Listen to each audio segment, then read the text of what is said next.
And it's hard to please Stephen King. Eu estou aqui em Los Angeles com Dennis Widmeyer e com Kevin Coast, diretores do novo Cemitério Maldito.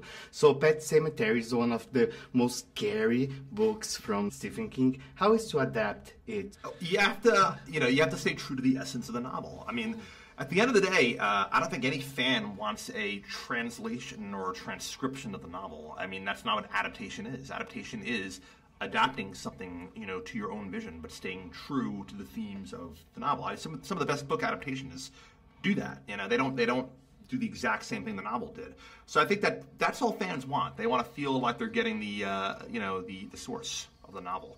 And I think fans that have not seen the first movie or read the book, they want something new. They don't want to feel like they're seeing something that they're only going to understand if they've read the novel. So ideally, you want to make something that pleases people so much that if they have never read the novel, they're going to want to go back and read it. And that if fans have read the novel, they're going to feel like we're respecting it. So that's the line that you're always trying to toe. Algo. Aquele gato tinha morrido. Que traz as coisas de volta. This time the girl dies instead of the boy. I love that. So why did you guys decide to go that road? Yeah, I think it was just, one, it was giving a different take because, we're big fans of the original movie and it exists and we wanted to give people a new experience, but also it just opened it up to some really interesting places that you could go. When you look at the book, Ellie is the character in the beginning because she's the verbal character that can ask questions about death and, hey, Dad, what happens when we die? When's my cat going to die? She's the one that could ask these questions. So how interesting is it that she's the one that dies, and she has the self-awareness of what is happening to her, and she can verbalize that. She could ask questions about it. It just opened it up to lots of great psychological places you could go. There's any parts from the book you wanted to adapt to the movie, but you couldn't due to limitations? Yeah, I mean, the book is so rich. I mean, it's not even like it's one of Stephen King's longer novels, but even at its length, it has such a rich world to it. So I think it's in our movie a little bit, but I think if we could have gone more into the Timmy Baterman backstory, the Vietnam veteran who comes back, and that is such an unnerving chapter in the book. But we have a bonus feature that I think Audible is going to be putting out via Amazon, where John Lithgow, playing Judd, actually tells the whole story of Timmy Baterman, which is one of the more iconic chapters in the book about this young man that died in Vietnam, and then the father buries him up in the burial ground, and he comes back and sort of haunts the town.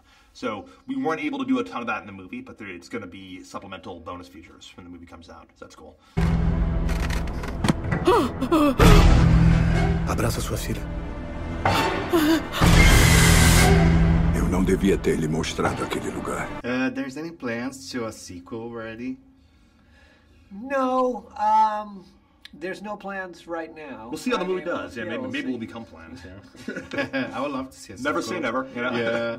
And there's any other book from Stephen King do you like to adapt to the movies? Yeah, we were talking, the Insomnia is a great one. Cool That's a great book that's never been done before. Yeah. Plus, there's just, his short story collections. There's so many great short stories and short works within there, and like his novella and short story collections that just have not been mined yet. Yeah. In specific? The Jaunt is a great one. The End of the Whole Mess from Nightmares and Dreamscapes, that's one of my favorite. Yeah. That one really unnerved me when I read it. And then, if they were ever going to do another creep show, it'd be fun to kind of revisit, like The Raft. We love The Raft. Yeah.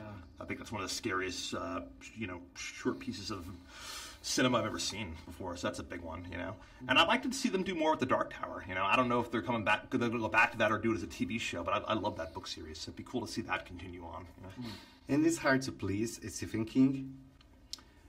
I guess so. I think if he doesn't like something, he's going to let you know it. But luckily, he was a fan of our movie. He really liked that a lot, and he went online and tweeted about it like twice in one day. And now he's been retweeting good reviews. So, hell yeah, that's awesome. That's relief. Yes, the biggest, Temos uma segunda chance. Às vezes estar morto é melhor.